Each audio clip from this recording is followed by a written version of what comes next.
たかな。はい。はい。はい。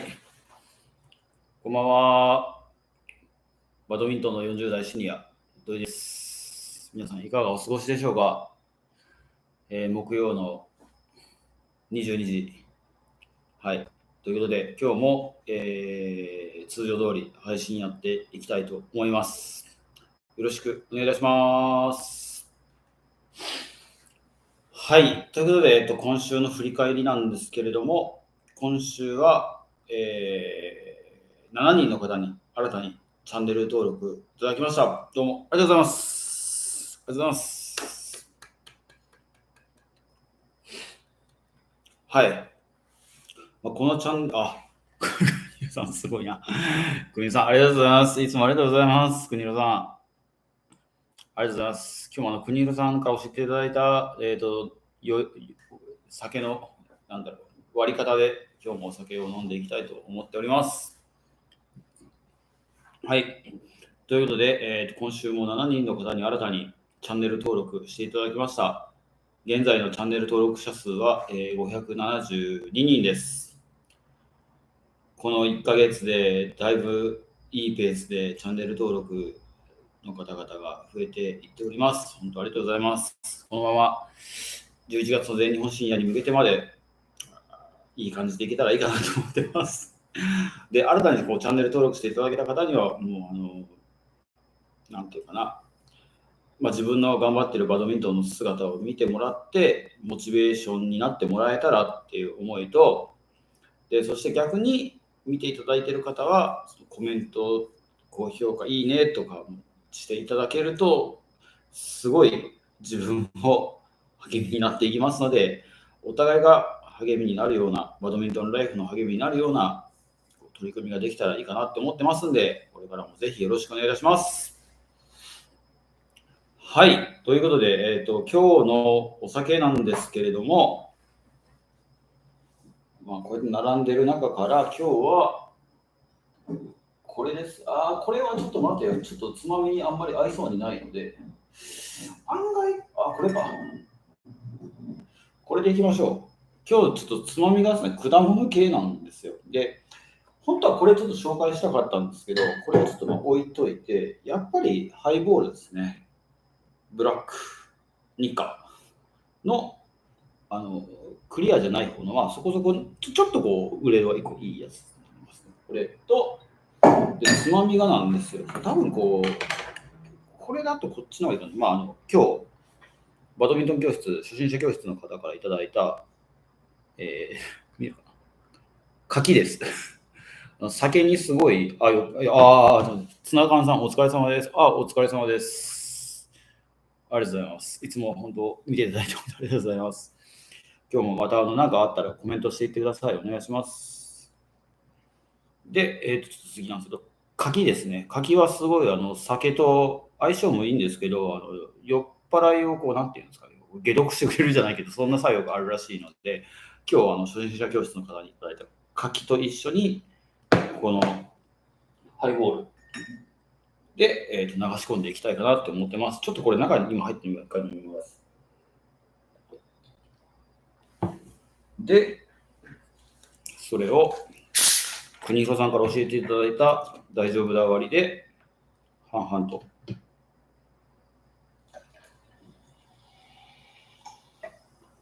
入れて、でちょこっと入れて、そして挟んでもう一回入れると。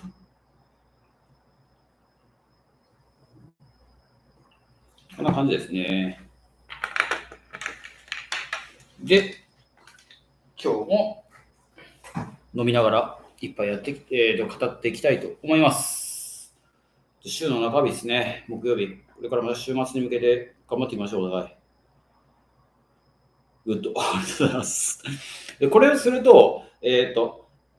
炭酸、ハイボール、炭酸でこう、炭酸が挟まれた、ハイボールが挟まれた状態になるんで、いろんなハイボールの味が楽しめるっていう、志村けんさんの飲み方を国広さんから教えていただいたっていうことで、これをちょっと実践しずっと飲んでます。ありがとうございます。じゃあ、ということで、週末にかけてまた頑張っていきましょう。乾杯。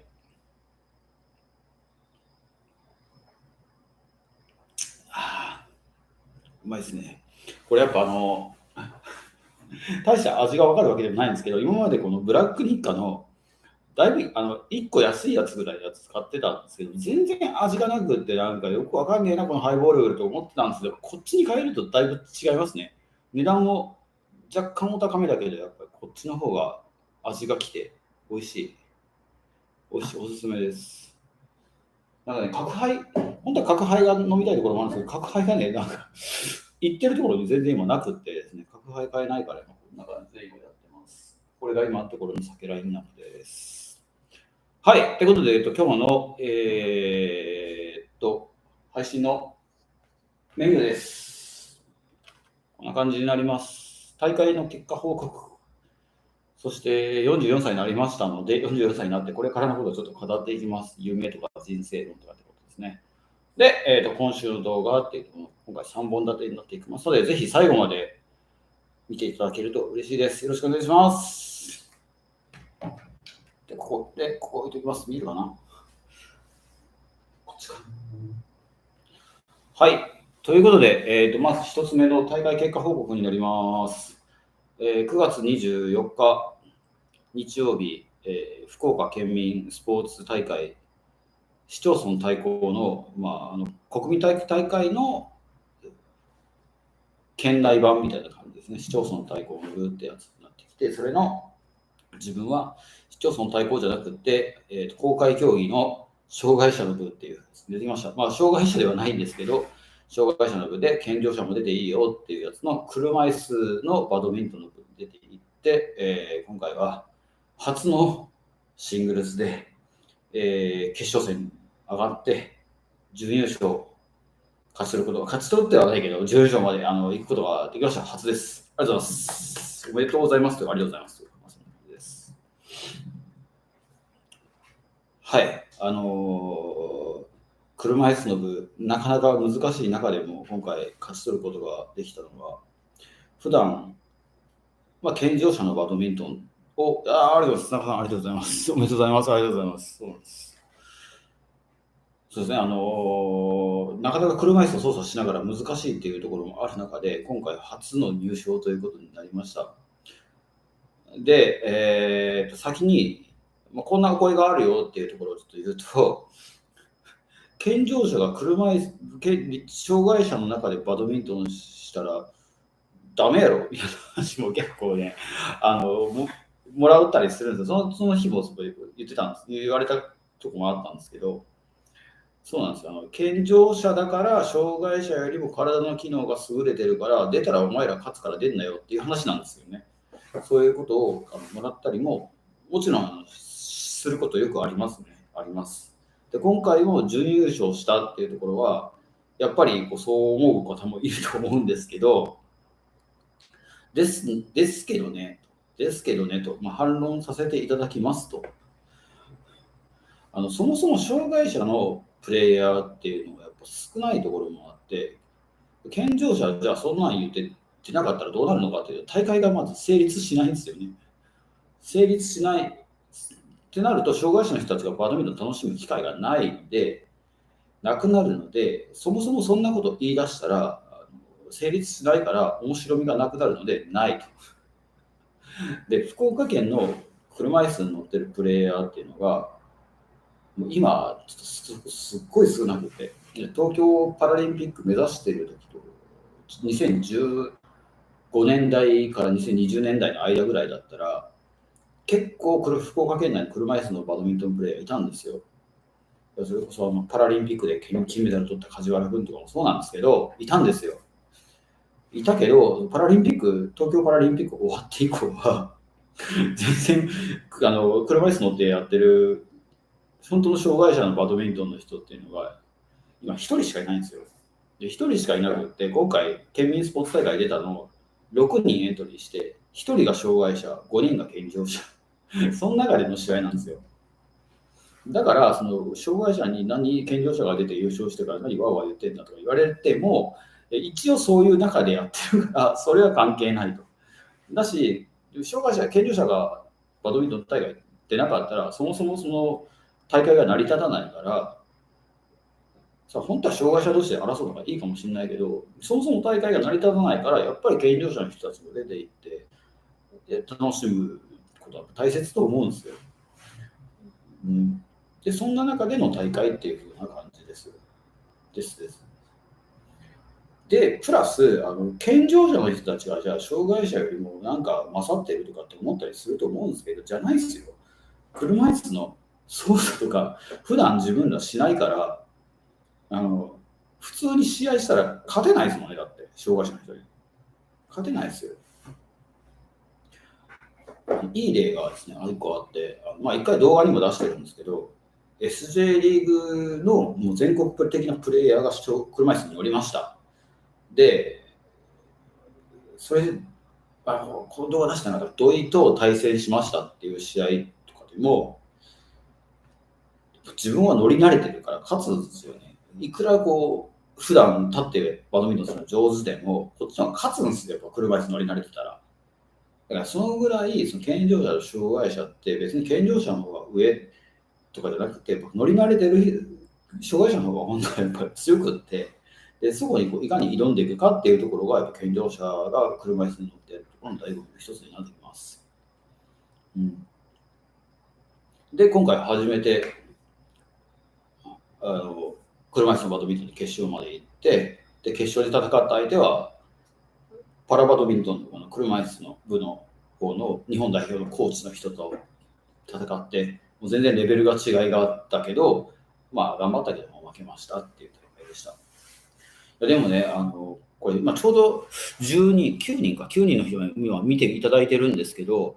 車椅子バドミントンね、ぜひ機会があったらやってもらいたいんですよ。でやってもらいたいっていうのは、ちょこっと体験してキャッキャワーワー言うんじゃなくて、一回本当ガチで試合してもらいたい。本当にガチで試合してもらえると、今まで普段足動かして打てるじゃないですか。足動かして打てるから、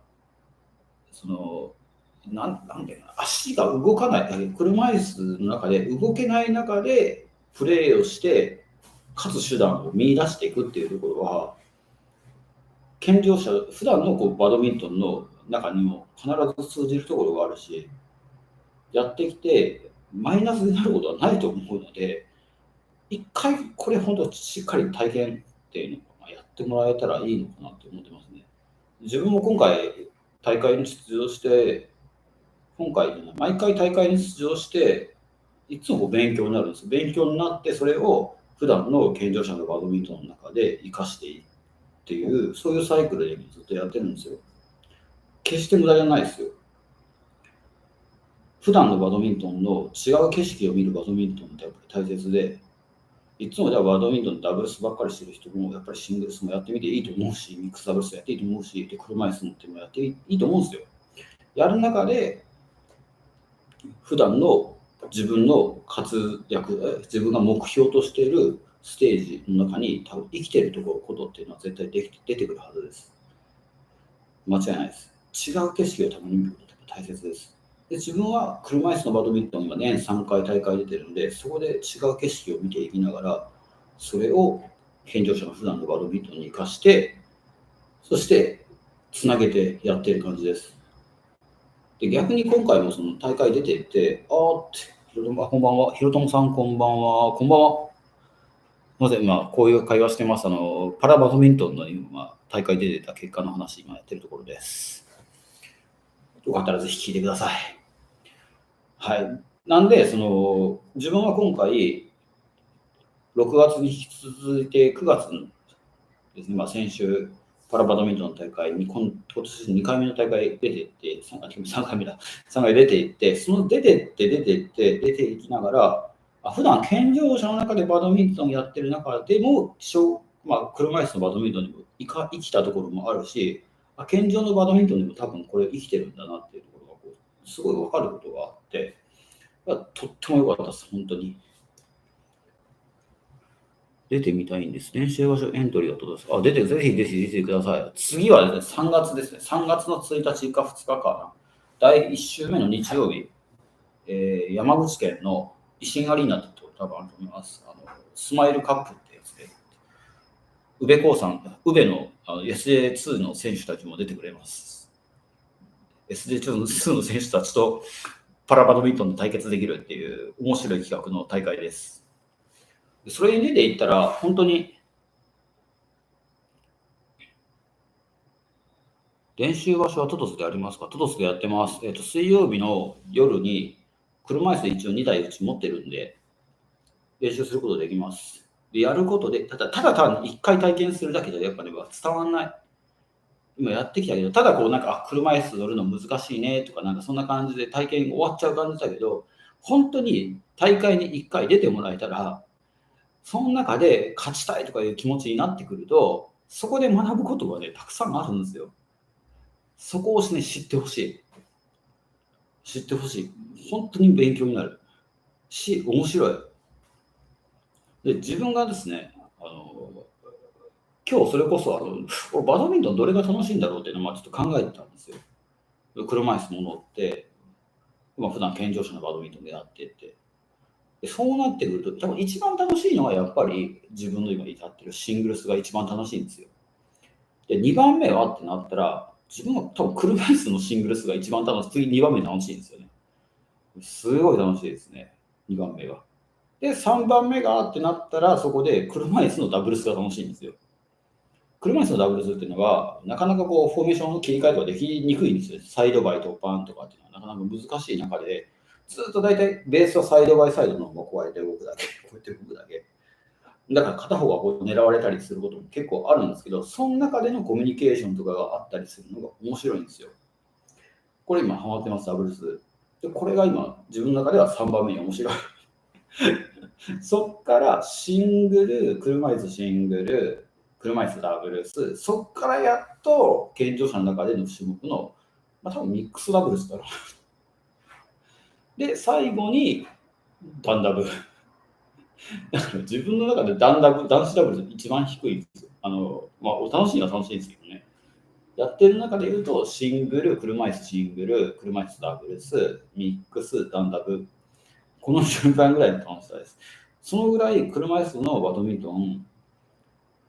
楽しいですかね。学ぶことが多くて面白い、楽しい。自分は特にこうなんか、障害者の方とすごい関わりをこれから持っていきたいと思う人だから、車椅子持ってる、こういうこともあるね、ああいうこともあるね、勉強しながらできるっていうところでいいですよね。すごいね、学びがあって楽しいところです。こんなのは本当ね、ぜひ感じてほしいところです。ちょっと熱弁すごいしてしまったけど、なんか大会結果どころか、車椅子バドミントンの魅力ばかり語ってしまった感じですけど、本当やってみていいと思います。で、トドスではそういうことが体験できる場所なんで、よかったら、本当来て一緒に体験して、で、なんならよかったら1回や2回、1回大会出てもらえたら絶対楽しいと思いますね。周りの人たちもね、楽しい。これも一つ魅力かもしれないですね。なんか知んないけど、健常者の人たちとのもちろんコミュニケーション、コミュニティも楽しいんですよ。出てった中でこういろんな人と知るのも楽しいけど、なんかね、パラバドミントンで出会う人たちっていうのは、なんかみんなこうなんかね、柔らかくて温かい人たちばっかりなんですよね。不思議と。面白いですね。本当なんかそういう人たちばっかりなんですよね。だから大会に行って、なんか一人になることとかってなくて、なんか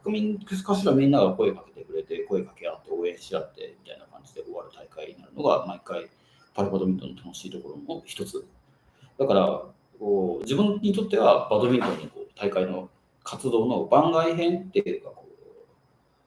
なんていうんですかね、番外編、最近の漫画みたいな。もう酔っ払って出てこないけど、本当番外編的な感じで、いつもと違う環境の中でできるところがすごい楽しくて、面白い場所になってます。これぜひ、場所があればやってってください。お願いします。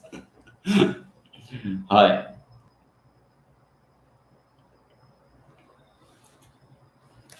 じゃあ、2つ目いきましょうか。2つ目。44歳、これからのこと。そうなんですよ。今日のメインはこれなんですよね。これです。はい。先週から今週にかけてですね、一つ変わったことになるんですけど、自分は43歳から一つ年を重ねて44歳になりました。ハッピーバースデートゥービーです。おめでとうございます。ありがとうございますです。44歳になりました。で、44歳になる過程の中で、なんかね、思うところもあるわけですよ、やっぱり。もうね、40代半ばになってきたなってなって、ものを思うところがあるんですよ。でそれがね、なんか知らないけど、先週ですね、なんかいろんな人との出会いとかあったりとか、なんかたまたま見た動画だったりとか、そんなん見ながら、自分多分こういう風に生きていくのがいいんだろうなとかっていうのがあったもんで、のんたんさん、おめでとうございます。ありがとうございます。44歳、ありがとうございます。ひろともさん、おめでとうございます。ありがとうございます。そうなんです。ありがとうございます。そう、スピンオフ、スピンオフですよね。本当、スピンオフですね。スピンオフ、車椅子バドミントンも言ってみたら自分の中ではスピンオフ会みたいなもんですよ。本当そう、ありがとうございます。ありがとうございます。で、44歳、これからのことってことで、今ちょっと自分が考えていることとちょっと違う2枚目の方に移ります。こんな感じです。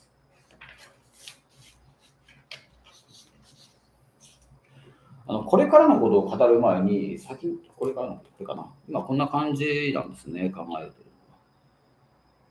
これなんですよ。これからのことを語る前に、今の現状以前に、おっとっと、ちょっと待っていけない。自分がですね、30代、20代でどんなことをやってたかっていうところから今に至ってるかっていうのをちょっと聞いてほしいところがあって、でそこから見えてくるのが40代から50代にかけてかなっていう感じになってきます。40代、今は、落ち着いてバドミントン、プレイヤーとしてのバドミントンと、トトス北九州の運営をやってる、あと個人事業主の方でもやってるんですけど、それより以前はどうやって過ごしてたかっていうと、本当に時間もない、で、お金もない、だけどなんか仕事量が多いっていうことを過ごしてた2、30代だったんですよ。お金もない、なのでなんか知らんけど忙しいねみたいなことをずっと過ごしてた2、30代でしたね。で、その中で30歳の時ぐらいに交通事故を2回起こしたんですよ。あまりの忙しさで目まぐるしく毎日が動いてて、あれもせないけん、これもせないけんとかいうのをなんか考えながら運転しながら仕事しながらとかいうのをやってたら、3ヶ月のうちに2回交通事故を起こして1回は入院したんですよ。起こしたっていうのは自分が受けたんじゃなくて自分が起こしてるんですよね。それも起こした内容を見ると明らかに突発的な思いつきでみたいな感じのことやってて事故を起こしたってやつだったんですよね。それを事故を起こした時にこれはこのままじゃ俺やばいなと思ったんで、仕事をこれから少しずつやっぱちょっとね落ち着かせなきゃいけないよねっていうのを気づいた30歳から始まっていって、で34歳ぐらいの時に転機が来て、それまでやってた掛け持ちだらけの仕事、バドミントンと関係ない仕事をやってって、バドミントンはその中のちょこっとみたいなところから1年間スライドしていって、34歳の時に綺麗にバドミントンに変わっていったっていう2014年34歳ぐらいの時ですね。でそこから34歳から39歳ぐらいまでは、バドミントンの仕事をしていってたんですけど、最初のうちは売り上げも良かったし、そこそこ利益が上がっていってたんです。もう初心者教室をとにかくもうバーってやっていって、なんだ、初心者教室頃13個ぐらいやってたんですよね。だから、火曜日から土曜日までの朝昼夕方、朝昼夜、朝夕夜、朝夕夜、朝夕夜みたいな、1日3コマぐらいのやつを、3、4、12、そうですね、3、4、12、3、4、12、それを火曜日から土曜日の間にちょっと振り分けでやってたのかな。で、プラス自分の練習を間にちょっと入れながらって感じでやってたんですよ。で、そうやって言ってたけど、だんだんこの初心者教室から上手くなっていった人とか、もともとやってたチームの運営とかも、もっとやっていかなきゃいけないってなっていって、だんだん初心者教室スタイルからチーム運営スタイルに変わっていくと、忙しくなる割にはお金が稼げなくなっていて、でだんだんなんかちょっとずつやりだしても赤字っぽくなってきだして、だんだん自分の自己資金を投入してで、なんとかお金できたら返済してもらってっていう、こんな繰り返しの自転車操業的なことになってて、それが2019年ぐらいまで、18年かな、2018年ぐらいまで。で、お金の面がすごい忙しくなってきてて、なかなか赤字にならなくてって感じになってて、どうしようかなってところで、2019年から少し変わってきて、2019年から税理士さんが、バドミントン初心者教室の中のお一人が、税理士資格取ったから、でその税理士、ちょっとやりますよ、税理士さんのやつ、ちょっと担当しますよって言ってもらって、そこから税理士さんが入ってきだして、2019年の自分が40歳になる年から、少しこう変わってきたんですよね、財政面が。で、そこから自分がだんだんとお金の面の管理をできるようになってきだして、で、自分の待遇も少しこう変わってきて、健康、今までが国民健康保険だったりしたのが社会保険に切り替わっていったりとかして、でちゃんとこうなんか退職金の積立金作ってみたりとか、福利厚生もその辺もちょっと整えようとか、で自分も自分でこうトトスの運営していきながら、お金を一回見直していって、節約できるところはどんどん節約していって、もういらない経費は切っていってとかいうことをやっていっていきだして、やっとこの1、2年、2、3年ぐらいで落ち着いてきて、本当いろんな意味で落ち着いて今もうバドミントンに取り組めてるっていう、なんか落ち着いゆったりスタンス、どっちかっていうと会社員に近いスタイルを取って自分のバドミントンにすごいこう専念してできてます。楽しそうですね。楽しそうですね。今はすごいね、おかげさまでですよ、本当皆さんのおかげさまで、やっとこうお金の面が落ち着いてきたから、その時間的な余裕もできてきだしたし、心にもそれで余裕ができてきだしたから、自分のバドミントンもこううまくなんです時間が取れるようになってきだして今やってる状態なんですよ。だからそんな状態だから、それをできることなら、それでしっかりこう自分のバドミントンに向き合って、大会に出場していって、頑張っていきたいっていうのが今のフェーズなんですよね。今のフェーズです。で、これを44歳になっていって、これからももちろんやっていきたいと思っているところです。で、それで40代のうちは、もうとにかく今のことをやっていって、今のなんかバドミントンプレーヤーとしてのものの実績をしっかり残していきたいよねっていう、そんな40代になれたらいいかなって思って今活動してます。あとトトスの事業と、自分の個人事業のことでも、YouTube も今までやっと始めて今1、2年になってきたところなんで、これからもうちょっとやっていったらなんか収益化できてとかってなってくると思うので、40代のうちはもう今やってることをとにかくアップグレードしていって、もっと高めていきたいなっていう40代なんですよ。で、これをじゃあずっとやってるのかってなったら、さすがにこれずっとやると面白みがないんですよね、なんかね。人生ってまだすごい長いスパンであって、もっといろんな景色を見ていっていいはずなのに、今やってることをずっと繰り返しやるだけの人生っていうのはちょっと面白くないかなと。まだ違う景色やっぱり見たいっていうのもあって、でそこで一つの区切りがあるから、人生100年時代っていうのもあるから、この51歳の時になった時ぐらいが、一回一区切りした方がいいかなっていうふうに今思っているところです。一区切りです。人生一区切り。人生100年時代の中のちょうど中間地点。だから今やってる中の頃は、50歳になった時がちょうど全日本シニアの年代で区分けで言っても45歳代の最後の年になる、そこまでが一応今やってるところの一区切りになればいいかなって思ってやっていこうかなって今思ってるところです。で、そこから先なんですよね。そこから先何しようかなとか、どうしたいかなっていうところを、ちょっと前から少し考えてたんですよ。考えてって、いろいろ考えてます。その中で、最初一つ目は、今やってることを50代にもさらに続けていきましょうっていう、さらにアップグレードしていきますっていう。一番簡単であり、なんだかんだこれになんかいきそうな雰囲気もあるところだったりもするんですけど、多分50代過ぎてもトトスって初心者のスクールのね、ずっと一緒にやってたりとかってちょっと難しいんじゃないかなとか思って、これはなんか、ちょっとこう考えているところですね。で、2つ目のこうセミリタイヤっていうのも、ちょっと忙しい時とかにたまにこう考えたりすることで、もうなんか自分はそんなにお金稼いだりとか、お金がたくさんないと生活できないっていう人じゃないから、月ちょこっとお金稼いで、あとなんかこう、不労収入みたいなやつをもらえる仕組みを作れるなら、なんていうんですかね、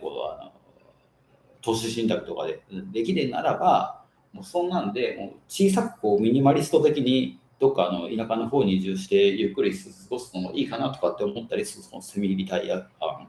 もあったりはしてるところです。で、多分今思ってるのはこれなんですよね。ちょっとここ行ったら思い出て、ここなんですよね。50歳になって終わったら51歳から青年海外協力隊、青年でもないか、JICA 海外協力隊ってやつです。これ昔からすごいこう狙っていってみたいなって思ってたやつなんですよね。どんなやつかというと、JICA のホームページがあって、JICA の中に青年海外協力隊の募集案件とかがあったりするんですよ。でそれで2年間ぐらい海外に出て赴任して、そこの地域のバドミントンの普及をしたりとか、バドミントン強化をしたりっていう、言ってみたら求人票みたいなやつがあったりして、でそれを募集して、もしうまく通ったら、その派遣先の海外で2年間ぐらいそこで生活する、働きながら、そこのバドミントンをこうなんかレベルアップさせたりとか、普及したりっていう仕事をできるっていうやつです。JICA 青年海外協力隊。これがなんか今、すごい先週からこれ言ってみたら面白いだろうなってなんか本気になって今考えてるところなんですよ。今までもこれ考えてたんですよ。青年海外協力隊行きたいなとかって思ったけど、このトトスの仕事をもうやめて、自分のプレイヤーバドミントンやめて、で、もしその JICA 海外協力隊受かって、海外に2年間赴任しました。で、帰ってきた後に、何があるのっていう次、俺、どんな仕事に就けるのとか、そういう何もかも辞めた状態で帰ってきて、また何ができるんだとかって思うと、ちょっと不安になるんですよね、その先々のことが。で、それで今までこれになること、ちょっとね、戸惑ってたんですよ、やるのに。募集行きたいなと思いつつも、行った後のこと考えるとちょっとね、安定感ないから怖いよなとかって思ってたんですけど、でもね、そんなこと言ったら人生面白くないじゃないと。その時にまた新しい出会いがあったりとか、つながりがあったりとか、話があったりとかして、もしかしたら新しい仕事が見つかるかもしれないし、新しい事業を立ち上げれるかもしれないのに、そういう前向きなチャレンジを持たずして、なんか後ろ向きに行った後のことを考えていったら何もなんないよなって思ってきだしたところがあって、で、これを51歳になってからやるのは面白いかなっていうのは今すごい思っているところです。確定的じゃないんですけどね。で、中には海外でバドミントンを仕事にできるっていう、ところにはなるんですけど、その案件の内容とか見ると、その国のナショナルチームのコーチになって選手を強化して海外大会に出場させてほしいとかいう案件とかもあれば、単純にその国にバドミントンを普及させたいから普及コーチとしていろんなところに出向いてくださいみたいな案件もあって、そのバドミントンを仕事にはできるけど、内容は少し分野が変わってくるんですよ。で、自分はそんな強化的なこととかっていうのはやりたくないから、はっきり言ってやりたくないから、そういう普及案件があればぜひ行きたいなとかっていうふうに思ってたりするところなんですよね。今やっぱりそれがあるとトトスでやってきたことをそのまま活かせるし、やっぱ自分の長所も活かせるしってところで思ってるんですよね。この海外協力隊ですね。思ってます。と、もう一個ちょっと違う側面からいくと、本当は海外に移住したいんですよ。移住したいのが前からありま LINE の電話が鳴ってる。LINE の電話、やばいな。LINE の電話今鳴ってるんですよね。これ音聞こえるかな？誰からかっていうと、韓国の孫さんっていう、鳴ってる。これ出たらまずいやつやな。ですね、今、ちょっと話、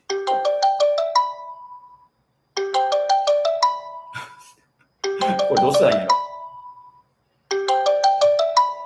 どうしたらいいんやろ、これ。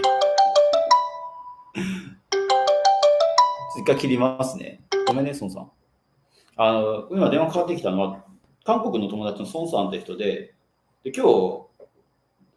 からかな、明日からかな、タイのヒジャイっていうところで国際大会があってるんですよ、バドミントン大会、国際大会が。で、そこに自分のその友達、韓国人の友達の孫さんって人が出場してて、で、自分の友達、タイに来てる孫さん以外の友達とか一緒に会ってるらしくて、でそれで多分なんか電話に今やり取りをやってるとかので、ちょっと今電話なんですよね。で、そのヒジャイでやってる国際大会も結構面白い。ごめん、孫さん、本当ごめん。孫さん、本当ごめん。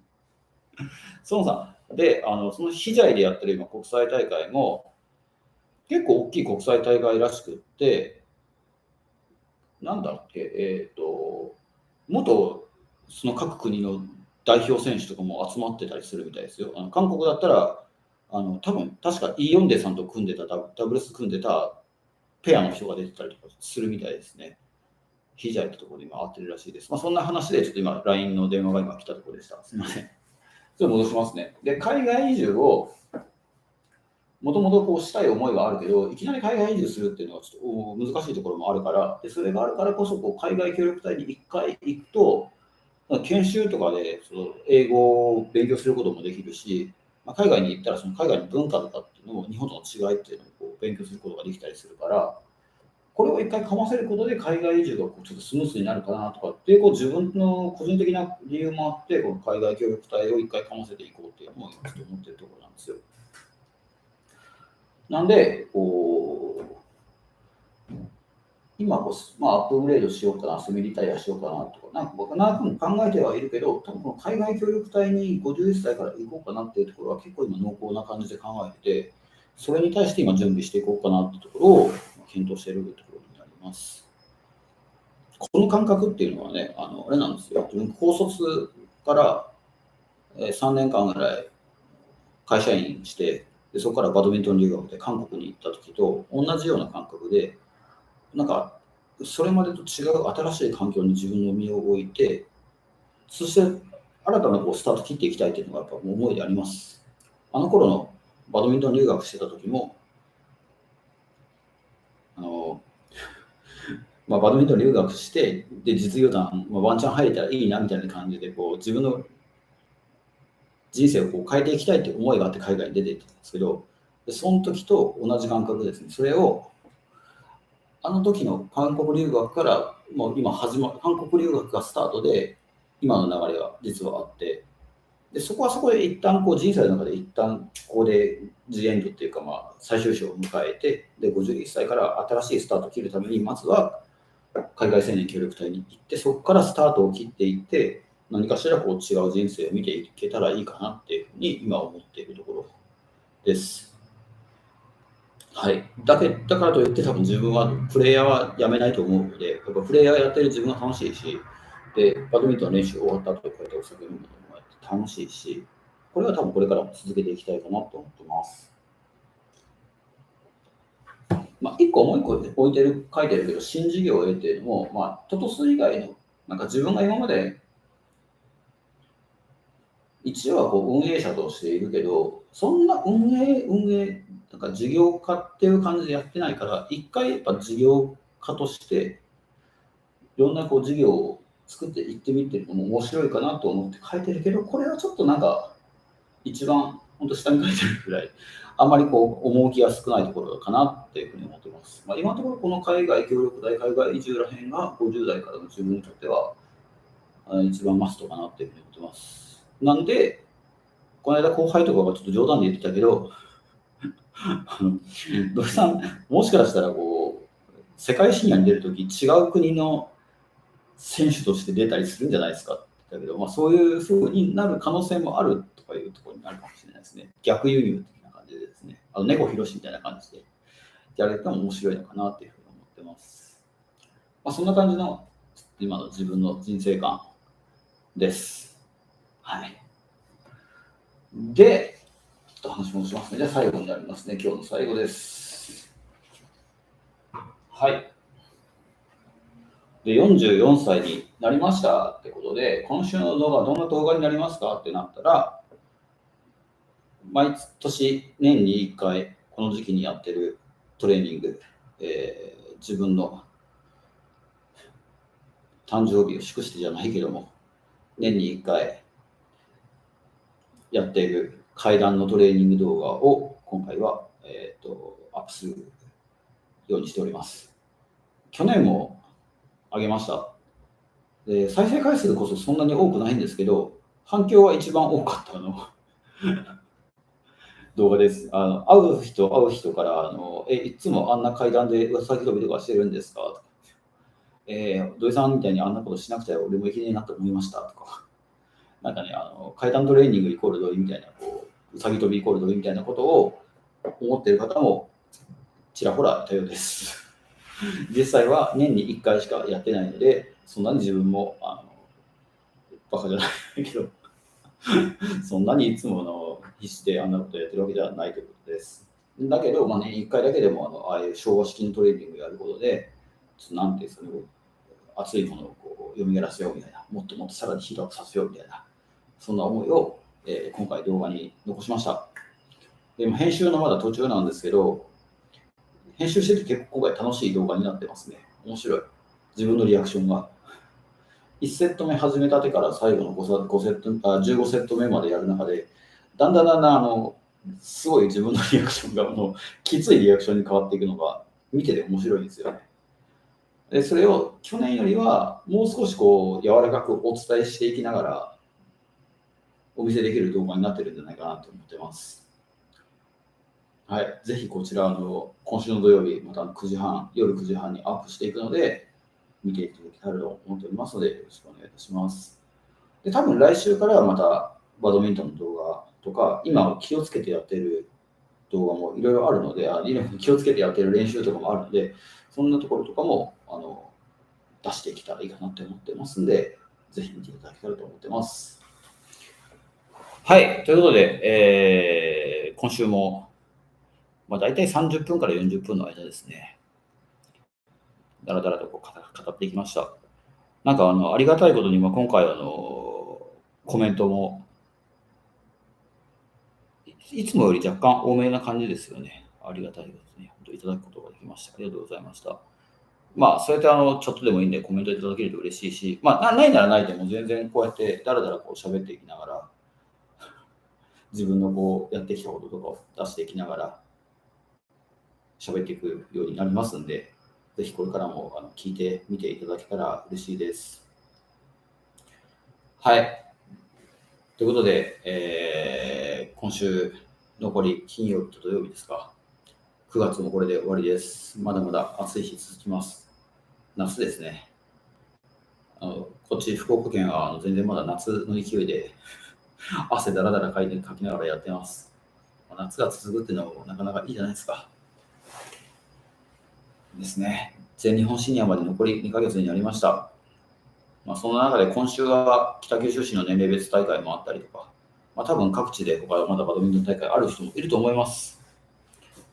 週末どこかに練習行く人もいるかと思います。そんな皆さんが週末にかけて素敵で楽しいバドミントンライフになるように祈りまして、乾杯をして今日は終わりたいと思います。今日も最後まで、見ていただいてありがとうございました。皆さんにとって良い週末になりますよう。とって乾杯。